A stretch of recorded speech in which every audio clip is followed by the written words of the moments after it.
ED ഉപയോഗിച്ച് കേന്ദ്രം വേട്ടയാടാൻ ശ്രമിക്കുന്ന തോമസ് ഐസക്കിന്റെ സമ്പാദ്യം കേട്ടാൽ ആരും ഞെട്ടും. സ്വന്തമായ വീടും ഭൂമിയും ഐസക്കിനില്ല. 20,000 പുസ്തകങ്ങളാണ് പത്തനംതിട്ടയിലെ ഇടതു സ്ഥാനാർത്ഥിയുടെ ഏറ്റവും വലിയ സമ്പാദ്യം.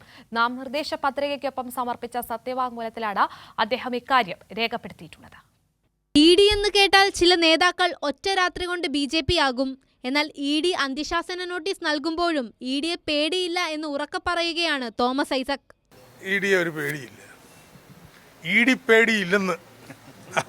ആരെ വേണമെങ്കിൽ അറസ്റ്റ് ചെയ്യട്ടെ, ഇവിടെ ഇ.ഡി പേടിയില്ല. ബി.ജെ.പിക്കാർക്ക് മനസ്സിലാവാത്തത് ഇ.ഡിക്ക് ഇങ്ങനെയുള്ള അനിയന്ത്രിതമായിട്ട് അധികാരം മണി ലോണ്ടറിങ് കേസിലേ ഉള്ളൂ, അഴിമതിയിലേ ഉള്ളൂ.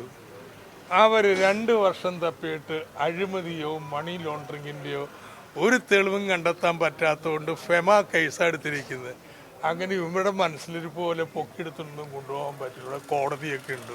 തോമസ് ഐസക്കിന് ആത്മവിശ്വാസം പകരുന്നത് സംശുദ്ധ രാഷ്ട്രീയം തന്നെയാണ്.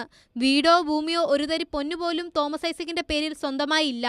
9,60,000 രൂപ മതിപ്പ് വിലയുള്ള 20,000 പുസ്തകങ്ങളാണ് തോമസ് ഐസക്കിന്റെ ഏറ്റവും വലിയ സമ്പാദ്യം. പിന്നീട് എടുത്തു പറയാനുള്ളത് KSFE സ്റ്റാച്യു ബ്രാഞ്ചിലുള്ള 1,31,725 രൂപയുടെ സ്ഥിരനിക്ഷേപമാണ്.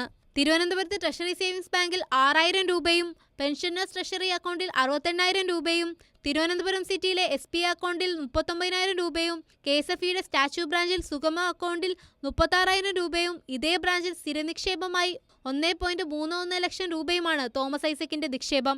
ആകെ 13,38,990 രൂപയുടെ ആസ്തിയാണ് ഐസക്കിനുള്ളത്. 2 തവണ സംസ്ഥാന ധനകാര്യമന്ത്രിയും 20 വർഷം MLAയുമായ രാഷ്ട്രീയ നേതാവിന്റെ സമ്പാദ്യമാണിത്. കൈരളി ന്യൂസ്, പത്തനംതിട്ട.